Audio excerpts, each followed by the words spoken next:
عبادت کا ایک حصہ سمجھتے ہیں اور اس راہ پر چلنے کے لیے اللہ کی اجازت، اللہ کے حکم کو ضروری سمجھتے ہیں۔ بقول اقبال، نگاہ عشق و مستی میں وہی اول وہی آخر، وہی فرقان وہی قرآن وہی یاسین وہی طٰہٰ۔ شعر ہے، کتاب حق نے جنہیں مصطفیٰ قرار دیا، جز ان کے اور کوئی ذکر ہم نہیں کرتے۔ اس شعر میں شاعر کا کہنا ہے کہ جس ہستی کو قرآن مجید میں مصطفیٰ صلی اللہ علیہ وآلہ وسلم یعنی منتخب کیا گیا اور برگزیدہ قرار دیا گیا، ہم صرف اسی کا ذکر کرتے ہیں، یعنی نعت گو ہیں اور نبی پاک صلی اللہ علیہ وآلہ وسلم کی تعریف لکھتے ہیں اور اسی کی تعریف و توصیف بیان کرتے ہیں۔ القرآن، اور آج ہم نے تم پر تمہارا دین اسلام مکمل کر دیا۔ بچوں، نعت ہم یا کسی بھی حوالے سے جب آپ تشریح کر رہے ہو تو اشعار کا حوالہ اور کوئی آیات کا حوالہ، احادیث کا حوالہ آپ کو اچھے نمبر حاصل کرنے میں مددگار ہوتا ہے، تو انہیں ضرور نظر میں رکھیں۔ اللہ کے پاس شان مصطفیٰ ہے، اللہ کے پاس شان مصطفیٰ ہے جو سب سے بلند ہے۔ شاعر کا کہنا ہے کہ نعت میں صرف نبی پاک صلی اللہ علیہ وآلہ وسلم کی شان بیان کی جاتی ہے اور کسی شخص کو وہ مقام نہیں دیا گیا، کیونکہ بعد از خدا بزرگ تونی قصہ مختصر۔ ہدایت و رہنمائی کا آغاز تو حضرت آدم علیہ السلام سے ہی ہو گیا تھا، لیکن نبوت کے اس سلسلے میں جو مقام و مرتبہ حضرت محمد صلی اللہ علیہ وآلہ وسلم کو حاصل ہے وہ کسی اور کو نہ مل سکا۔ اپنی عقیدت اور محبت کا اظہار کرتے ہوئے شاعر کا کہنا ہے کہ انہوں نے ذات و کردار، صفات میں کوئی دوسری مثال نہیں دیکھی کہ جنہیں وہ آپ صلی اللہ علیہ وآلہ وسلم جیسا لکھ سکیں۔ آپ صلی اللہ علیہ وآلہ وسلم کی ہستی، سیرت و کردار میں یکتا ہے۔ القرآن، یقیناً تمہارے لیے اللہ کے رسول صلی اللہ علیہ وآلہ وسلم کی ذات بہترین نمونہ ہے۔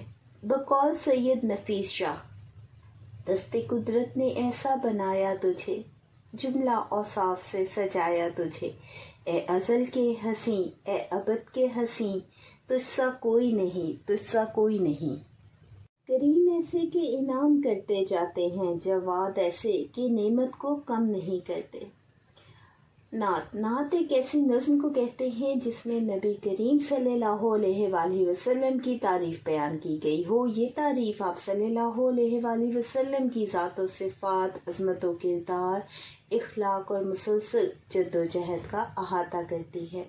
ہدایت اور رہنمائی کا جو سلسلہ حضرت آدم علیہ السلام سے شروع ہوا، حضرت محمد صلی اللہ علیہ وآلہ وسلم اس سلسلے کی آخری کڑی ہیں۔ آپ صلی اللہ علیہ وآلہ وسلم کے بعد دین اسلام مکمل ہوا اور رہتی دنیا تک قائم اور رہنمائی کا ذریعہ رہے گا۔ آخرالزماں حضرت محمد صلی اللہ علیہ وآلہ وسلم بے بہا خوبیوں کے حامل ہیں۔ یہاں حضور اکرم صلی اللہ علیہ وآلہ وسلم کی دو صفات، مہربان اور جواد فیاض، کو بیان کیا گیا ہے۔ آپ صلی اللہ علیہ وآلہ وسلم کی سخاوت ایسی تھی کہ عطا کرتے ہی چلے جاتے۔ آپ کا دامن ہر ایک کے لیے پھیلا ہوا تھا، مگر کبھی نعمتوں میں کمی نہیں آتی۔ آپ صلی اللہ علیہ وآلہ وسلم کے کردار کے حوالے سے ایک تاریخی حوالہ کہ اپنے دشمنوں پر بھی آپ رحم کرتے اور ان پر بھی نظر کرم کرتے۔ آپ صلی اللہ علیہ وآلہ وسلم کا فیض ہمیشہ بڑھتا رہتا۔ اس شعر میں نبی کریم صلی اللہ علیہ وآلہ وسلم کی بے نیازی کو بیان کیا گیا ہے، یعنی بے نیازی کو بنیادی موضوع بنایا گیا ہے۔ آپ صلی اللہ علیہ وآلہ وسلم اتنے سخی اور مہربان تھے، یعنی ہم نے شروع میں پڑھا کہ دو صفات کو بیان کیا گیا ہے، سخی اور مہربان۔ اتنے سخی اور مہربان تھے کہ مسلسل انعام و اکرام فرماتے اور کبھی اپنی نعمتوں میں کمی نہیں کرتے تھے۔ یعنی آپ صلی اللہ علیہ وآلہ وسلم کی عطا میں کوئی کمی نہیں آتی، چاہے مانگنے والے کتنے ہی ہوں۔ جو ان کی زیادہ رحمت سے منحرف ہو جائے، زمانے ان کو کبھی محترم نہیں کرتے۔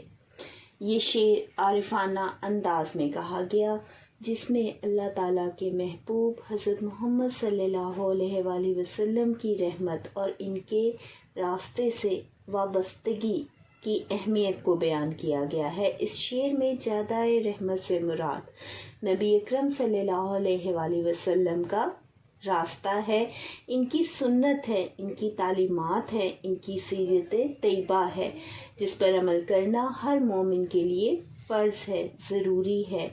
شاعر کا کہنا ہے کہ جو لوگ اس مبارک راستے سے ہٹ جاتے ہیں، تاریخ بھی گواہ ہے کہ اسلام نے کس طرح سے عرب کے صحرا کو علم اور تہذیب سے روشن کیا تھا، اور کس طرح سے وہاں کے لوگ، وہاں کے رہنے والے اسلام کی آمد کے بعد علم دینے والے اور کامیابی کی راہ پر چلنے والے بن گئے تھے۔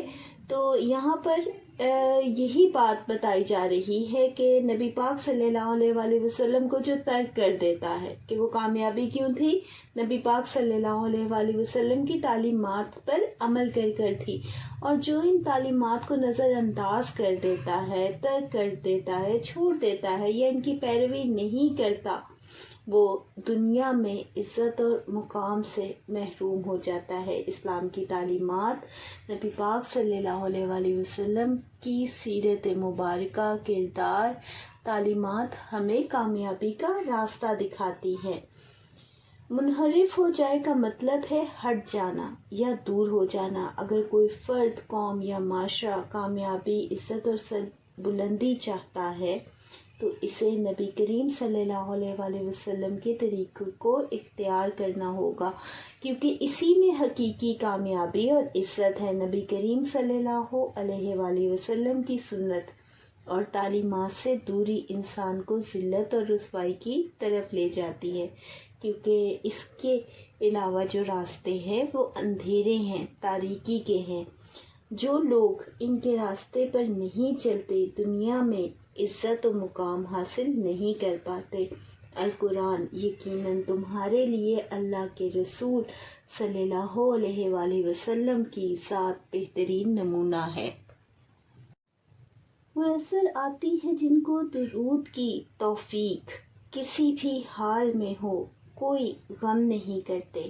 اس شعر میں درود پاک کی برکت اور روحانی اثرات کو بیان کیا گیا ہے۔ شاعر کا کہنا ہے کہ وہ لوگ جنہیں درود شریف پڑھنے کی توفیق حاصل ہوتی ہے، یعنی جو رسول پاک صلی اللہ علیہ وآلہ وسلم پر دل سے درود بھیجتے ہیں، وہ لوگ دنیاوی غموں اور پریشانیوں سے متاثر نہیں ہوتے، ہر حالت پہ مطمئن اور پرسکون رہتے ہیں، کیونکہ درود پاک ایک ایسا روحانی عمل ہے جو دلوں کو نور بخشتا ہے اور بندے کا تعلق براہ راست رحمت الہی اور حضور اکرم صلی اللہ علیہ وآلہ وسلم سے جوڑتا ہے۔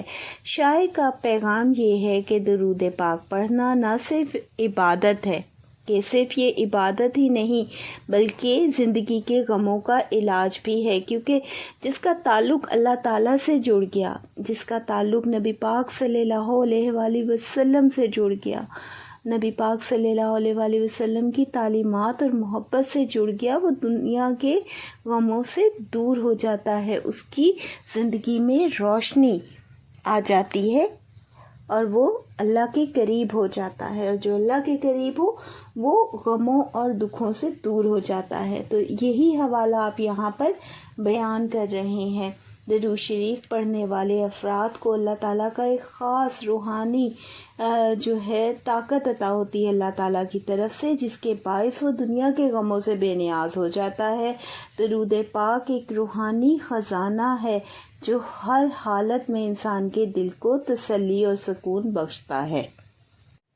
نظر میں طائف و مکہ رہے تو ان کے غلام، جواب میں بھی ستم کے ستم نہیں کرتے۔ یعنی نبی پاک صلی اللہ علیہ وآلہ وسلم نے سیرت و کردار کے جس مقام کو اپنایا، جس مقام کو اپنانے کی تعلیم دی، اس پر عمل کرنے والے اب خود پر ظلم کرنے والوں کو بھی بخش دیتے ہیں، کیونکہ یہی سنت ہے نبی پاک صلی اللہ علیہ وآلہ وسلم کی، اور ان کی راہ پر چلنے والے بھی یہی عمل اختیار کرتے ہیں۔ اس شعر میں طائف و مکہ کے واقعات کی طرف اشارہ ہے، جہاں حضور اکرم صلی اللہ علیہ وآلہ وسلم پر ظلم ہوا، مگر آپ صلی اللہ علیہ وآلہ وسلم نے بدلہ نہیں لیا۔ شاعر کا کہنا ہے کہ اگر ہماری نگاہ میں یہ مقام ہو، یعنی ہم سنت پر عمل کریں، تو ہم ظلم کا جواب ظلم سے نہیں دیں گے۔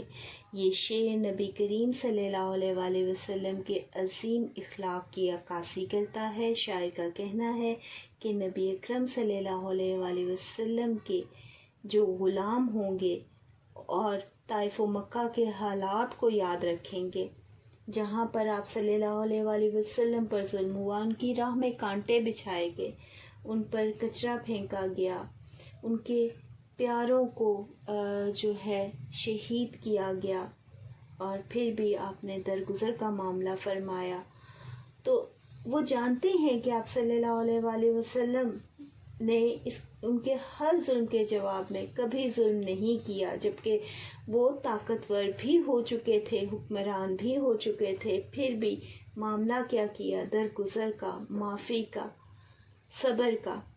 تو وہ حوالہ جن کو یاد ہوگا وہ بھی خود پر ظلم کرنے والوں کو معاف کر دیں گے، بلکہ درگزر سے معاملہ فرمایا، یعنی نبی کریم صلی اللہ علیہ وآلہ وسلم کے پیروکار بھی اسی اسواب پر عمل کرتے ہیں، ظلم کرنے والوں پر بھی رحم دلی کرتے ہیں۔